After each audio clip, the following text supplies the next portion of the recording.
বিজয় শঙ্কর 15 ওভারের শেষ বলে আউট হওয়ার পর জয়ের জন্য 30 বলে 56 রান দরকার ছিল চেন্নাই সুপার কিংসের, হাতে 5 উইকেট। এমন সময় 7 নম্বর ব্যাটিংয়ে নামলো মহেন্দ্র সিং ধোনি। দেখালেন বুড়ো হাতের ভেলকি, 11 বলে করলেন অপরাজিত 26 run. Lucknow super giant 160 run তাড়া করে নেমে চেন্নাই জিতল হেসে খেলে। 3 বল হাতে রেখে 5 উইকেটে জয় পেয়েছেন চেন্নাই সুপার কিংস। জয়ের জন্য শেষ ওভারে 5 রান দরকার ছিল চেন্নাইয়ের। রান তাড়াটা এমন সহজ হয়ে আসার কারণ ষষ্ঠ উইকেটে ধোনি ও ডুবের 28 বলে অবিচ্ছিন্ন 58 রানের জুটি। সেখানে ইম্প্যাক্ট খেলোয়াড় হিসাবে নামা ডুবে অবদান ছিল 17 বলে 26, আর 43 বছর বয়সী ধোনির অবদান ছিল 11 বলে 26।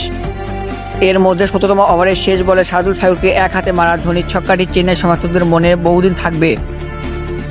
ম্যাচ শেষ করে আশা কিংবদন্তি হয়ে ওঠা এই ধোনির পুরনো চেহারা দেখে নিশ্চয়ই খুশি হবেন চেন্নাই সমর্থকরা। আর এভাবেই কালকে চেন্নাই সুপার কিংস ম্যাচটা জয়লাভ করেছে এবং লখনৌ সুপার জায়ান্ট ম্যাচটা হাতছাড়া করেছে।